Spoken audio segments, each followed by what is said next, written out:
Pam Otten is an award-winning educator, a rusty presenter, a researcher, trainer, mentor, and self-employed consultant. She is also a current member of Launchpad Job Club. She lived in 5 states and 3 countries before finally settling into her beloved Austin 18 years ago.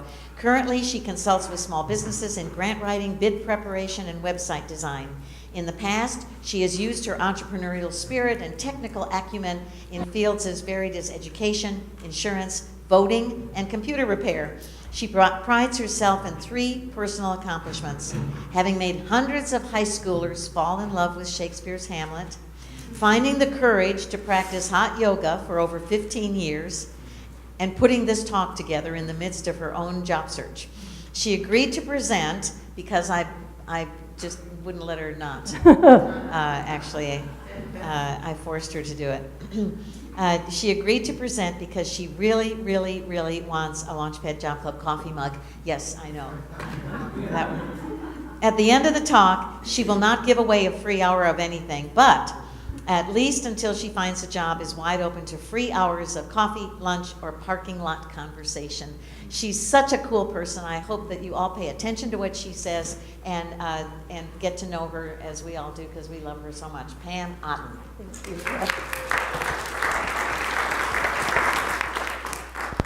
you. These are my objectives for today. I was a former teacher, so you always have to lay out your objectives. If you've taught, you know what I'm talking about. All right, so welcome and thanks for coming to my presentation. I am consulting right now for my own company and just working with another company, helping them revise their website. It has been a little stale, and so that's what I'm doing currently. But I am looking for a full-time job in business operations, human resources, training. These are the things that I'm interested in. So I am one of you. I come every week and sit in the chair, and I really enjoy this group. I think this group is really stellar. I've been in and out of Job Club at different times with Kathy, and isn't she the best? I mean, she's absolutely the best. So she asked me, because we were sitting down one-on-one working on my job search, and she asked me to share some of the tools that I've been using. And right before Christmas, when she asked me to do this talk, I had several hot irons in the fire, and I thought I would be employed by the time I was giving this talk. And then, as you know, sometimes those hot irons cool, and then you're back to, you don't feel like you're back to square one, but you certainly, and that's where I am today. So about me, this is my family at Christmas. I have a son who's 19 and in the Army, for those of you, and he's serving our country, and he leaves for Poland in about 5 days, and he'll be there for 9 months. So that's my oldest son right there. My middle son, Thomas, is a freshman at UTD in his 2nd semester at University of Texas in Dallas, and he's studying business. And my very smiley Matthew is a junior at Vista Ridge High School and New Hope High School. He's trying to finish his high school career early, so he's doing an alternative program, and I think he'll manage it. My husband's a software engineer. He's been taking some time off writing his heart work right now, which is programming some math education for kids, and so that's what he's been doing. And we're all about laughing, so that's what I hope I get you laughing a little bit today. But I'm going to start today with a fish story. And I know that seems kind of odd to start a job talk with a fish story, but I think you'll see the metaphor. As a former English teacher, I think it'll be helpful to have this story kind of in your back pocket. So let me tell you this story. It's actually a true story, as all fish stories are, but this is a true story. So I was in Gulf Shores, Alabama. Has anybody ever been to Gulf Shores, Alabama? Right? Is it beautiful, right? Those white sand beaches on the Gulf. If you ever have an opportunity to go to Gulf Shores, go. It's just a beautiful place to relax. And my friend Karen asked me to go this summer, and we went to spend a week on the beach together. Now, it's the Gulf, and so I have to do a little logistics for you to understand this fish story. So you really want to go for the sunsets of the Gulf, but remember, the Gulf, if you're sitting on the beach, is south. So the sun is setting in the west. Of course, you have beautiful sunrises, but who sees that when you're up late watching the sunset with your friend Karen, and you're drinking, and you're at the beach, right? So you don't really get up for the sunrise, you go for the sunset. And so one night we went for the sunset, and you're sort of sitting perpendicular to the Gulf, watching the sunset, And there's people out there, you know, there's the families getting their pictures taken, you know, they're all in their white shirts and the blue jeans with the cuffs rolled up, and the professional photographer with the sunset in the background, the whole picture, you know, it's beautiful. And there's families packing up who've been at the beach all day, and they got their little kids, and they're heading home, and it's just, you know, couples strolling the beach, it's just beautiful. And where the scene takes place is right by this canal that goes from the Gulf. There's this canal that goes into a lake, a saltwater lake, where houses are around this lake that have boats that like to take their boats through the canal out to the Gulf and then have them in a safe harbor. So you have to picture that there's this canal. And when you build a canal, what happens is you have to dig that trench so the boats can go through, and then there's a sandbar that gets created out in the Gulf that people like to go stand and fish on. So they can be like 30 yards off the beach, but they're standing in 2 feet of water because they're at this sandbar. Okay, does that make sense? Everybody with me? Okay, so lots of fishermen go, and we were sitting there, and lots of fishermen are leaving to go get dinner or whatever, and they got tons and tons of stuff in their wagon. They're pulling these wagons full of fishing gear off the beach. But behind Karen and I, about, 10 yards behind us, there's just this one bucket, like a 5-gallon Home Depot bucket, and a tiny little tackle box, and one fishing rod stuck in a piece of PVC, so the fishing rod isn't into the beach. It's just sitting there, waiting, obviously, for some fishermen. And every once in a while, a fisherman that's coming out will toss a fish in this bucket. And it's like, okay, who's the bucket? What's going on? So, but Karen and I are just talking like girlfriends always do. So we're sitting there watching the fishermen, we're watching this beautiful sunset, and out of the parking lot towards this beach comes this guy. And he's, probably 30, and all he's wearing is sunset colored swim shorts. That's all he's wearing. Sorry to say, but they were like this orangish yellow, beautiful, he's not in flip-flop. I mean, he is just in swim trunks. And he comes walking over this fishing pier, and we have our backs to it, so I'm just like, oh, that must be the fisherman. He must have went to get something to eat, and the sun's setting, and it's beautiful. And the next thing I know, there's these beautiful cranes that walk on Gulf Shores beaches. They're just beautiful. But I just think they're just majestic seagulls is really what they are. They don't flock, but they are looking to eat, you know? And so they're all of a sudden starting to get really interested, and they keep a lot of space between each other. You can see the sort of marching of these cranes over to this guy. And I turn around, and he's got on his line, he's got this huge fish hook, and about this big, like a salmon that you would order at H-E-B's, like 8-ounce fillet on the end of this hook. And I was like, oh my gosh. And then of course you see that he has taken a fish from this bucket and it's chopped. I mean, it was big. I mean, it was bigger than the size of my hand. And I just really couldn't believe it. And so he marches out to the sandbar with this thing. And I said to Karen, I'm like, I know you don't think much about fishing, but you ought to watch this. Has anybody been deep sea fishing? Okay, yeah, so you know what I'm talking about, okay? So this is a thing, like it's not lake fishing. I grew up in Michigan, we fished in the lake. I mean, he had anyway, this is huge. So he cast this thing, I said, Karen, watch this. So he cast this thing out into the water, and it was like you could count 1 Mississippi, 2 Mississippi. I mean, you got to 8 Mississippi, and that fishing rod went straight down. And something took that thing. It was so cool to watch. This guy, that line went out, and you could see him start putting the fishing rod under his arm to try to get the traction and start pulling this thing in.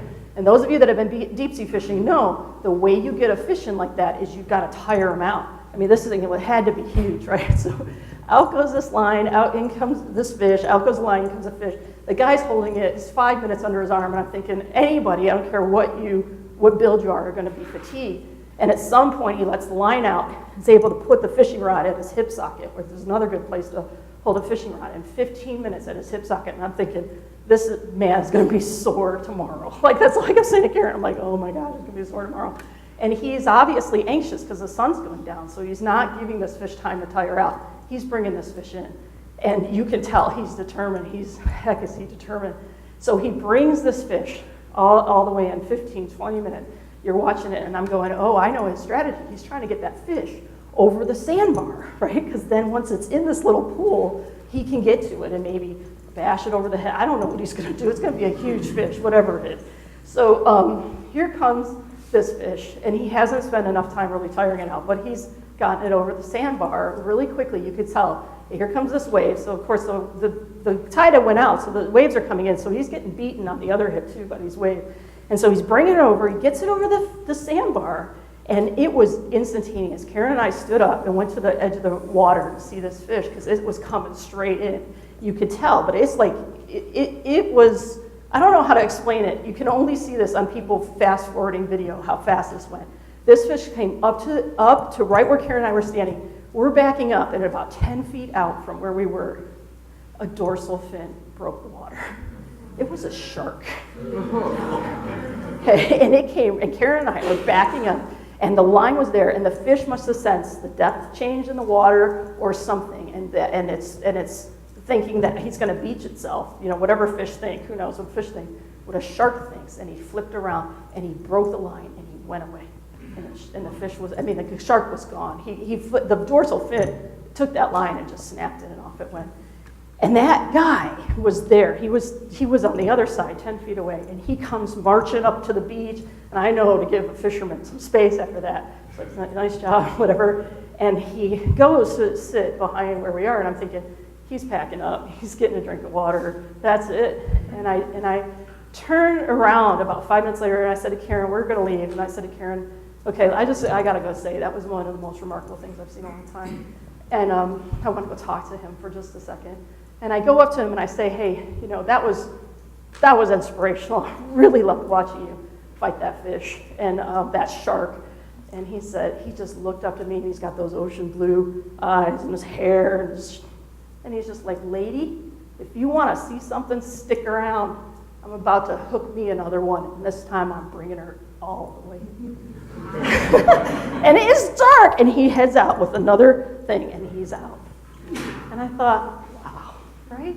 Give that guy some credit. Yeah. Can we have that much inspiration in our job hunts, right? Can we? And so I think about that as a metaphor when I'm thinking about what is it like to reel something in. I'm saying to Karen, that kid is going to be so sore in the morning. And he didn't care. He was back out there. And I don't know how long he stayed out there. Karen and I left. But that's my fish story. So inspirational? Yeah. Okay, so you have some inspirational stories that you've heard or you've done and you've been part of. And so for right now, I just want you to think, just briefly, in your mind, who is a person you know that has done something inspirational? And what was it? Okay, and it could be climbed a mountain. I know Kathy climbed a mountain. Okay, I know a girl who's taking a year off to go to be a missionary instead of going to college with all of her friends, just because I think that's really inspirational. I know people who have cured diseases. I know people who have battled and fought and won, right? And I know people that have set up not-for-profits that have helped many, many people. So what are the inspirational stories in your life? I want you to think of and put in your head right now, this is part of my presentation, so you have to bear with me. I want you to think of one inspirational story and one person, okay? One person, you're like, that's inspiring. That inspired me. One person, one story. Nod your head when you get it. You got your person and a story? Okay, so the way we get a job is to network, right? That's the way we get a job. So I want to ask you to do that right now. I want you to form groups of 3 or 4. I really kind of don't want you to introduce yourself. I want you to work with people you haven't met before. And I want you to stand up and just say, yeah, my good friend this did this. And I just want you to stand for a few minutes in a group of 3 or 4, and then just stay standing with these people. Tell your inspirational story. Go. Stand up.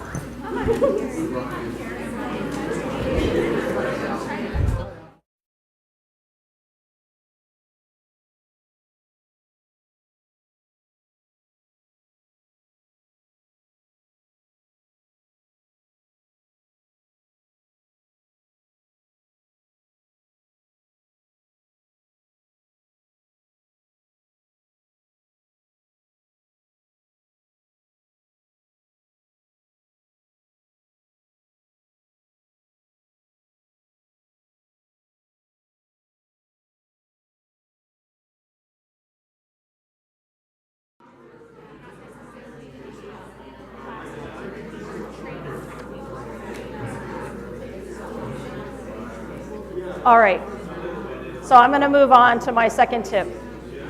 My second tool. I have lots of tips, but that's my tool.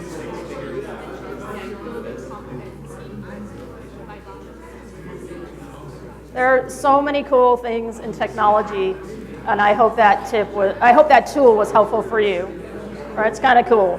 It's there, and what's cool is every time I've done it, people are like, "That's cool," and I'm like, if you want to, like a nice win with somebody, show them something cool. People like that, It's kind of fun. All right, so I'm going to talk to you. This is the real reason I think Kathy invited me. There was a couple reasons why she asked me to speak, and this one was the reason why I told you a fish story, and the reason why I'm called my thing about hunting, because I really do think it is a job hunt.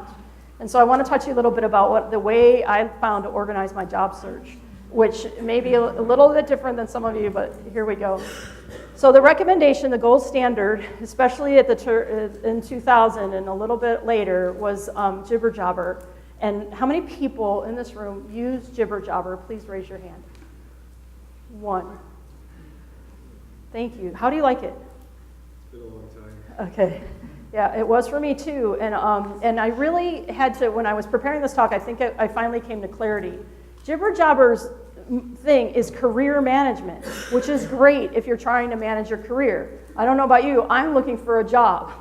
And I know there's that slight difference there, but I'm into tools, and my job search started getting unwieldy. I'm good with spreadsheets, but not that great with spreadsheets. And so as I was trying to track all my stuff in spreadsheets and the thing I'm inventing, I was having a really hard time. It was worse than just having a folder for every job on my desktop, and I don't know, it was a mess. And then I said, okay, look, I will learn Jibber Jobber, period. And so with this, I sat down and spent 4 hours trying to learn Jibber Jobber. 4 hours. Please don't go and do that again. And when I finally thought I got it, they had videos and all this other stuff on their website. And when I finally thought I understood Jibber Jobber and went to load in my first contact, you know the fields you click in, type in phone numbers and stuff? It was all clunky and it wouldn't take my cursor. And then when I tried to put an address in, it was waiting to find my cursor. And I'm like, is this technology? I'm like, I'm just like, am I just an idiot? And I'm not.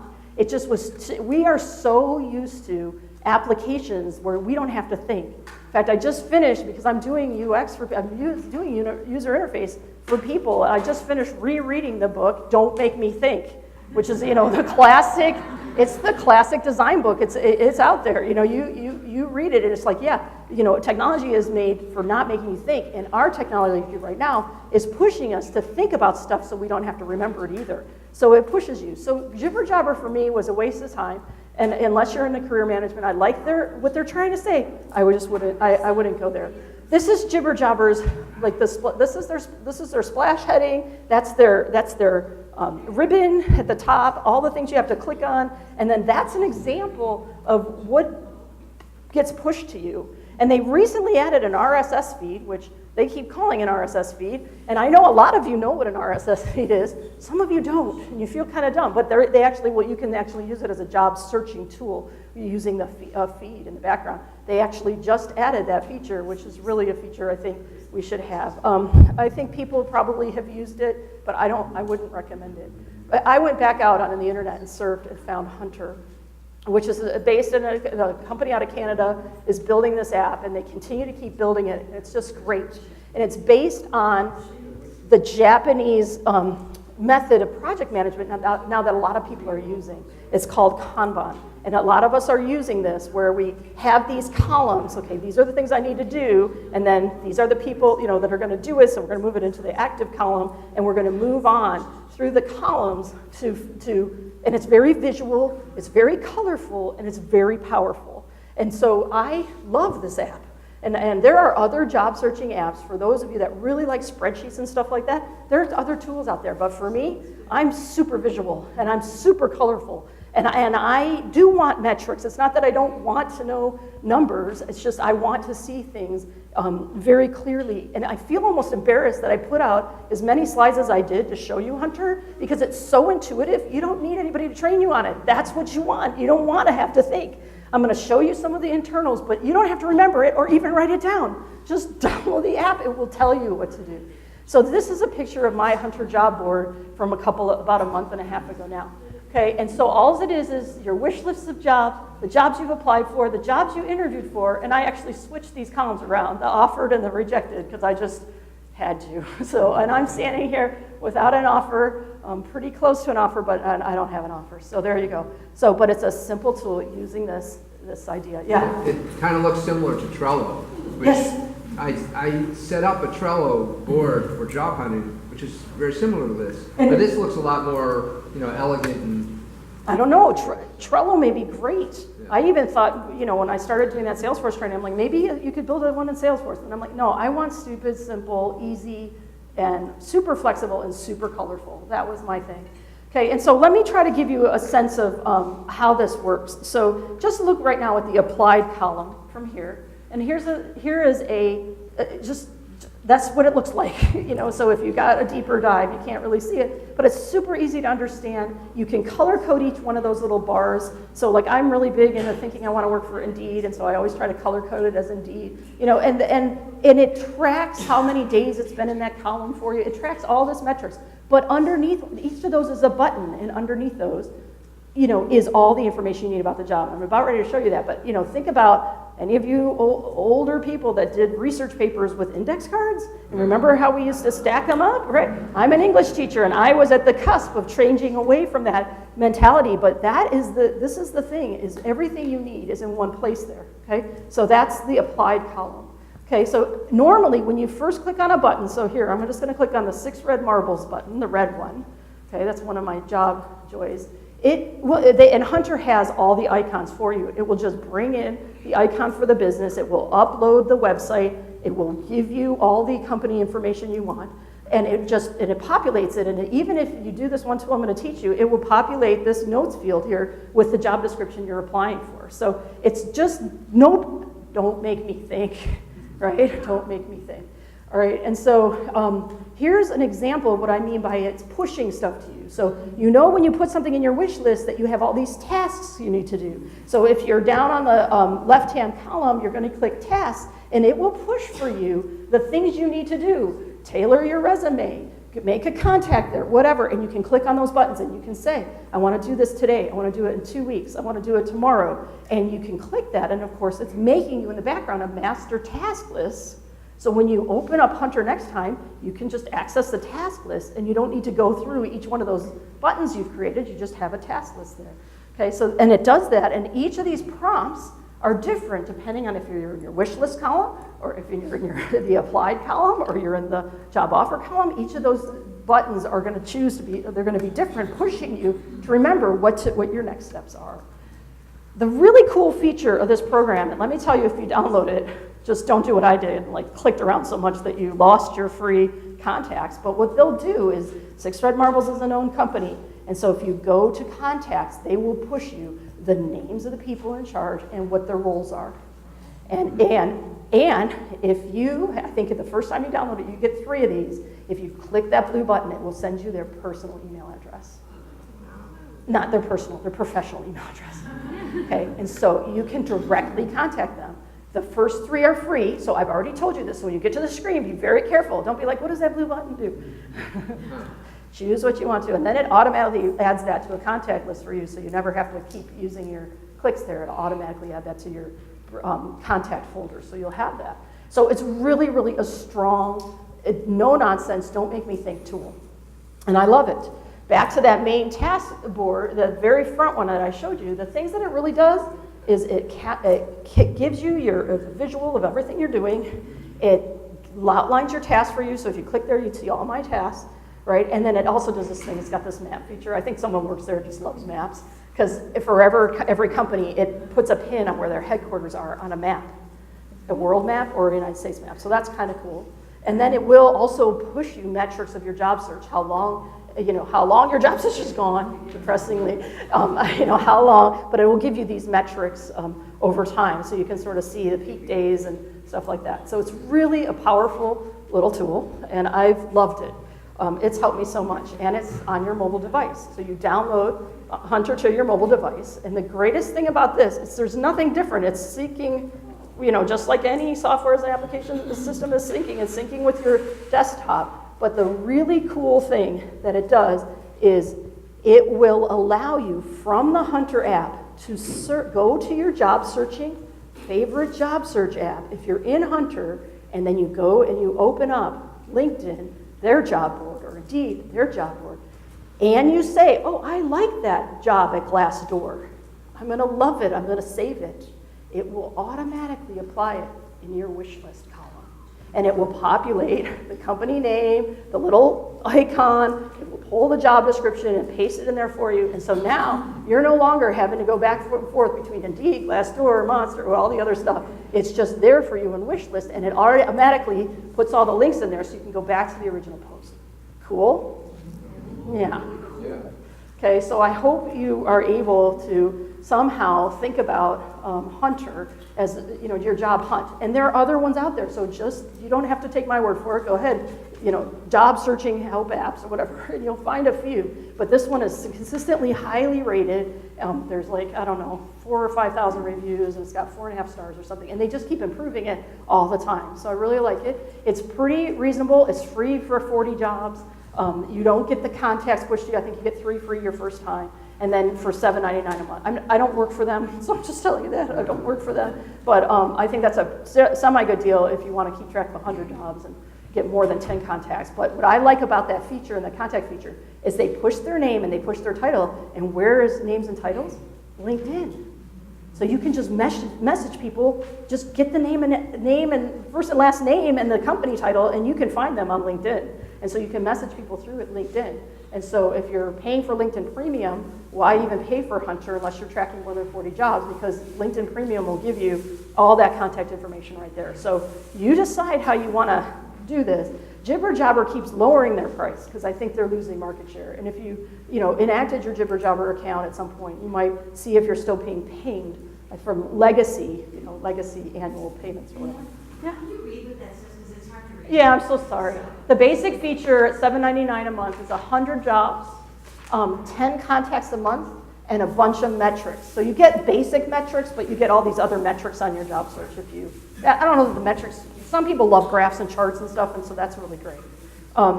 If you go, you can find this online. Unlimited jobs, 30 contacts at $17.99, and then 60 contacts at $27.99. Which I don't really even think you need. Once you get the name of the person, last name of the person at the company, go out to LinkedIn. You can stalk them, right? All right. Are they, yeah. Is it 10 contacts total or per company? Total. Total. Okay. Yeah. And I think you can buy more contacts. Total per month? Per month. Yep. Yeah. You like? Okay, I hope you like. So I'm going to talk to you next. This is the other thing Kathy asked me to talk to you about. And I have 7 tools, and these 2 that I'm talking about now are the longest, so just bear with me. This is how I've learned to outmaneuver the ATS.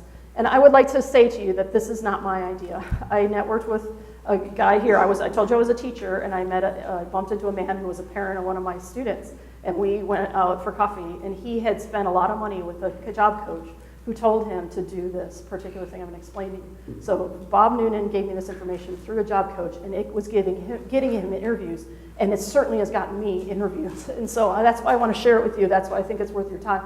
It will help you outdo the ATS system. Okay, so how many people in here have used JobScan? Right? You've got to know JobScan, so please do it.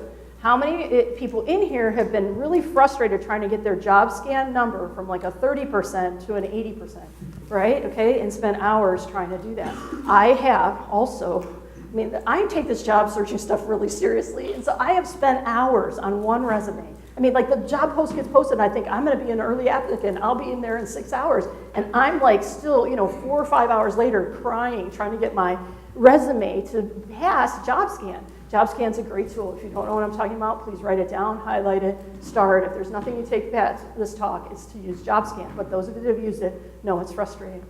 So how do you maximize your time with this particular tool? So this is the match rate for that job 600 marbles that I went through the 3rd interview, and then they told me they couldn't hire me because we're in a government shutdown. It's a whole long story about that, but that's the gist of it. So this was my first. I am perfectly qualified for this job at 6 Red Marbles. It's perfectly qualified. There's nothing, and we get along. We're like speak the same language. It's like love fest with this company.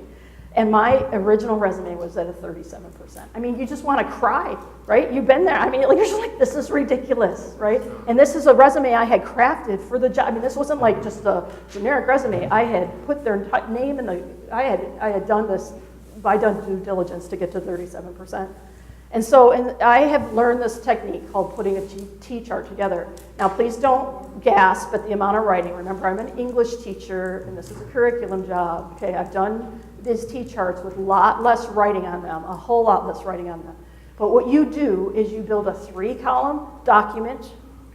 You take the exact verbiage of their requirements. You literally cut and paste and format their requirements for the job in the 2nd column.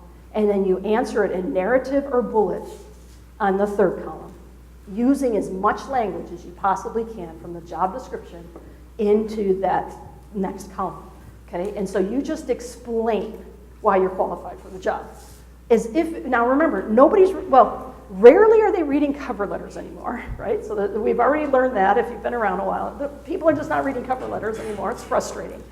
And so you have this opportunity, you just got to get through that ATS. If you're perfectly ready got this job, you got to get through this ATS. And so you do this, you take the time. It took me 30 minutes, little less than 30 minutes to write this up, okay? Not the 2 hours it took me to send this resume through. And I attach it either to the front of my resume, so my resume now becomes 3 pages, or I attach it to the back. It kind of doesn't matter because all you're doing is trying to fool the ATS.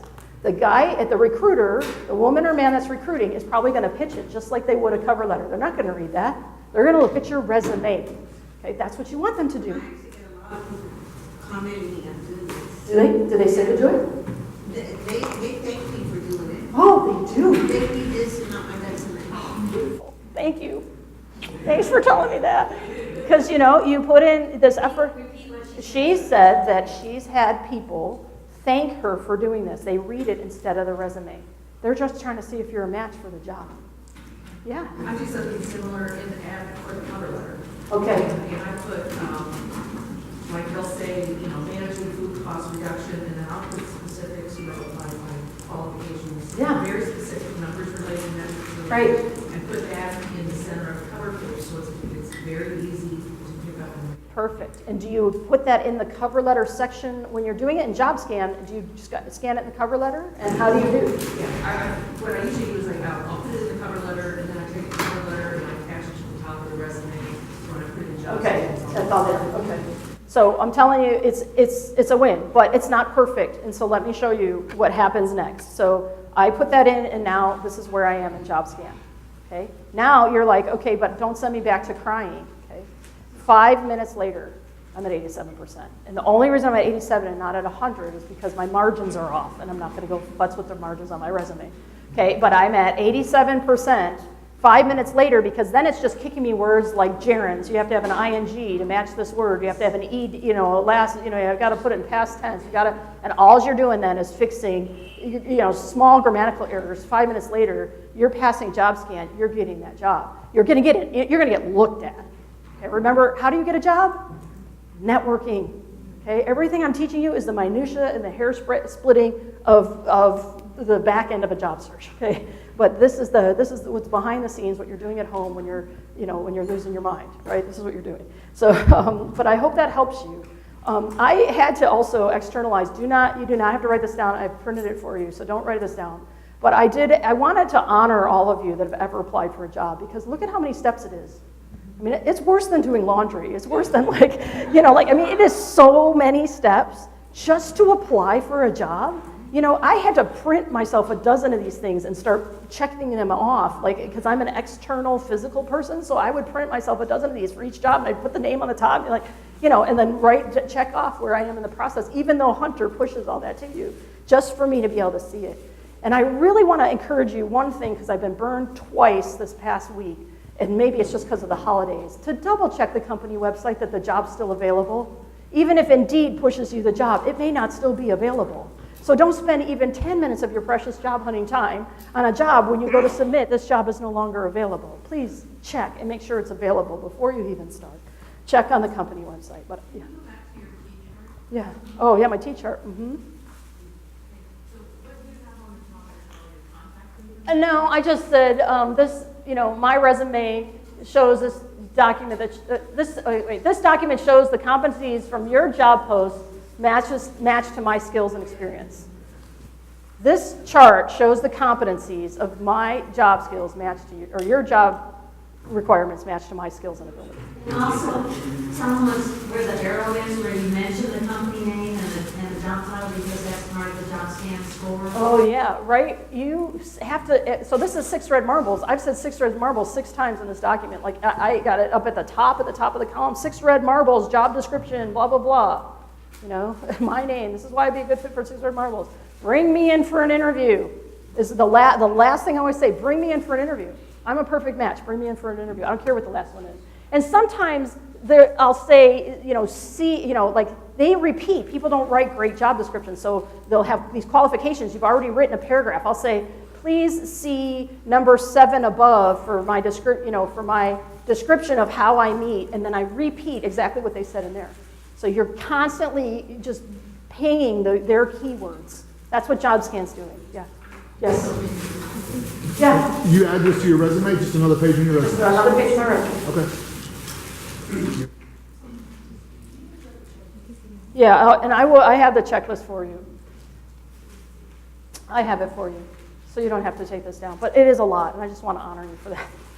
Okay, so let me talk to you a little bit about LinkedIn messaging. This is what also Kathy said was one of the things she wanted me to tell you about. So once you get the person's name that you're contacting, or you can find a recruiter or whatever, send them a shout out in LinkedIn. If you have to pay for LinkedIn Premium, you get JobScan, 10 JobScans for free, so you don't then have to pay for JobScan because LinkedIn acquired JobScan. You might want to consider LinkedIn Premium. I don't know. Look at your job search and decide. But it's helpful to get the name of the person, the ability to connect with them, and then just say, I'm applying. I have applied. And that's all you have to do. Be really friendly. Nice day in Austin, whatever. I don't know what you have to say. But I've hit really strongly with a company in town where I actually really I connected with that human resources person, and I didn't connect with my second interview. And but they're hiring like crazy. It's a company called Honor. You might have seen their billboards now. They're headed up. Yeah, they're hiring like mad. And so I really connected with their HR girl. And so after my second interview, I sent her a note to that effect. I was like, I've been meeting with a lot of HR people, but you're one of the top I've met. And this is what she sent me back, this email, and said, we're keeping your resume on file. I really appreciated your handwritten note. Let me know when you want to find another job with our company. We'll put you through. And she's even talked then to the other people in that company. Didn't connect with the first hiring manager, but they're growing so rapidly. So, follow up with a handwritten note. Go to Target, buy some stationery and put it in the mail. Don't neglect that part. It's exhausting. It's like putting the laundry away after it's all been full, all the last steps, put the laundry away. Send the handwritten note, and you'd be surprised. People, and of course this woman was stellar. She reached right back to me. So that proves my point. So please write. Okay, I'm going to talk to you really personally. This is really personal, but I hope it maybe apply to even one of you in the room. But this is the gig economy, right? You've got to be in a gig. And so if you haven't connected with Shannon and done Leap to Success, but you're sitting here mired in your job search, please just go do something. I've had a lot of consulting gigs in my life, and so I just invented my little company, Blue Sunflower Consulting, and I took my 2-page resume. This was my generic resume that I started with, all my consulting experience, the relevant experience, because I'm doing a job pivot. The relevant experience was buried. But I'm consulting for a company now, so I could pull all that job experience to the top of my resume. And so my revised resume took my consulting experience and I put it at the top. And so I hope that you're able to find a way to make your relevant experience really relevant and show up at the top of your resume. So that was the tip that I did. It's very personal. I don't know if it applies to any of you, but try it. The other thing that I did, and I'll go back to my basic resume. Remember, people aren't reading cover letters anymore. I didn't have an objective. And this is the customizable part of your resume. You may not move anything else around, but please, at the beginning, at the top of your resume, write the name of the company. Again, you're getting past the ATS here, right? The name of the company, the position, look at the qualifications and use all their descriptor words. Tell them you're qualified and tell them you want the job. I don't know what else to say. That objective should be so targeted to that particular company just to get through the ATS. And once you're through the ATS, I doubt the HR people the recruiters even read that. They probably go straight just to your key accomplishments. So that was my other personal tool for you, was to remember that. to try to customize your resumes and to try to get all your relevant experience up front. Figure out a way to do it. Be creative. And then my tool number 6, and this has really helped me in the background. I only have 7 tools, so we're close, and I have a handout for you for tips. But try to remember your strengths. Well, job searching can be really hard, and it is really nice to network with people. But what makes you different from the person you're sitting next to right now? And it can be really hard to keep this in mind. You don't have to reinvent the wheel. There are a lot of strengths finders out there, ways that you can kind of look at yourself without really having to ask people, really, what do you think of me? You know, like, how many people have taken the Myers-Briggs? Right? Myers-Briggs. Okay, does anyone remember your 4 letters? Yeah, okay, so you have 4 letters on the 16th thing, and it's been, I mean, that's the gold standard, and there are free Myers-Briggs tests out there. Go take them, and then highlight all the strengths parts, and bring them with, you know, embolden yourself to remember how strong you are in these areas. It's going to be like reading a picture of yourself, and you're going to go, wait a minute, it's not pointless, it's pointful. Remember who you are.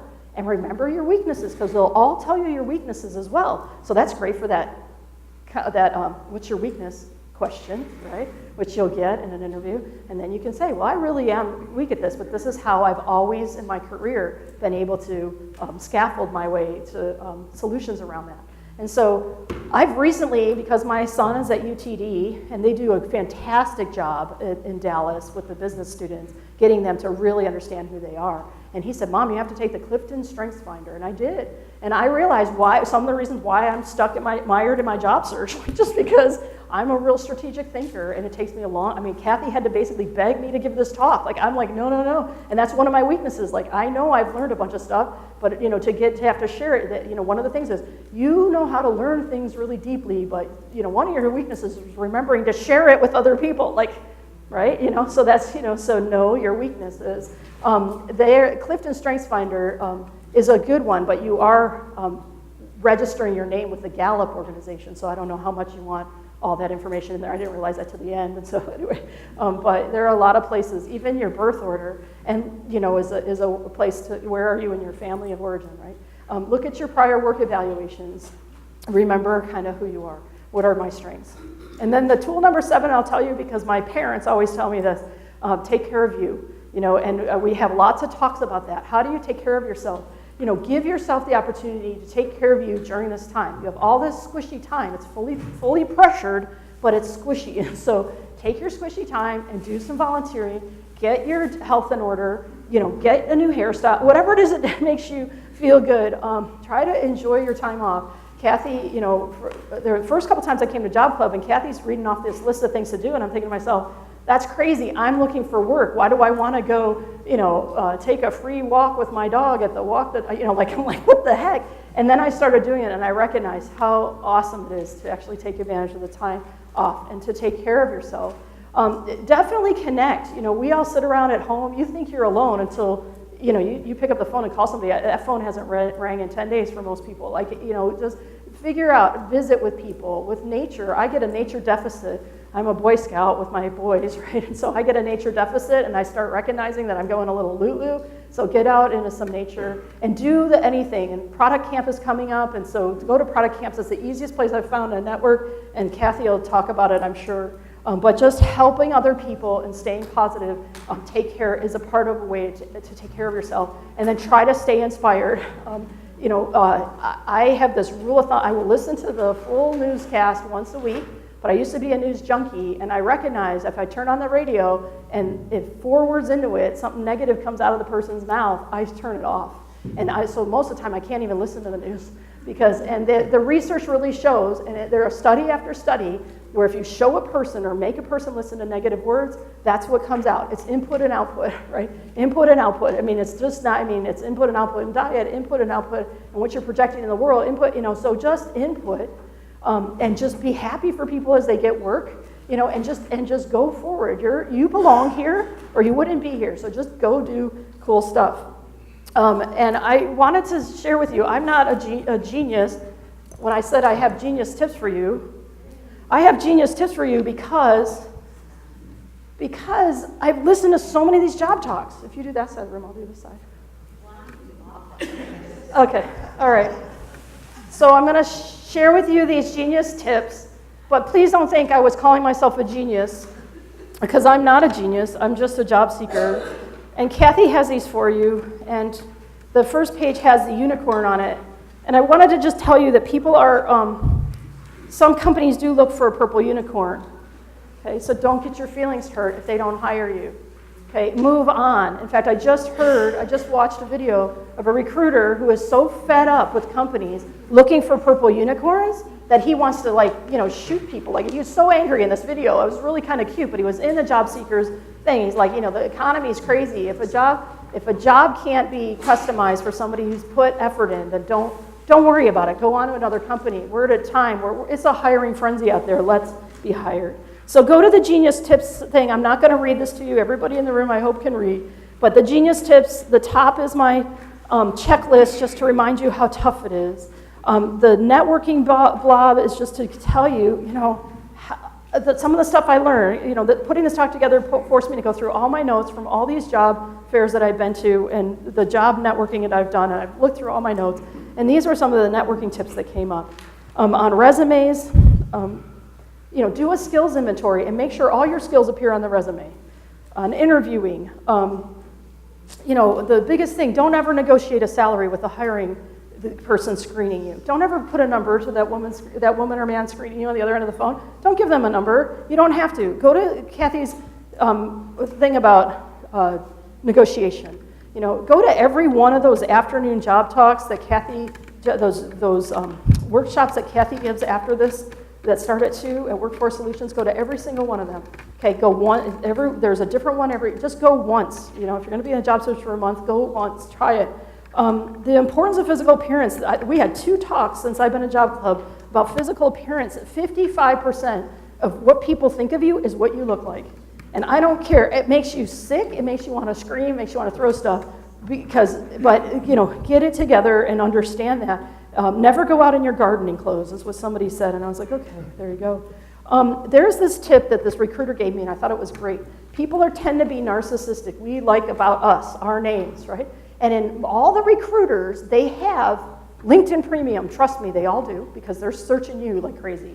So if you want a recruiter to notice you, notice them first. Go to their LinkedIn website and look them up, because it pings. Remember, you always get this thing on LinkedIn. It pings that somebody's viewed your profile. Okay? And so if you viewed their profile, they get to see it was you. So now your name is in front of them. Okay? Oh, somebody's looking for a job. It's that Pam girl. Okay? All right. So flip it over to digital resources. I'm not going to obviously read this to you.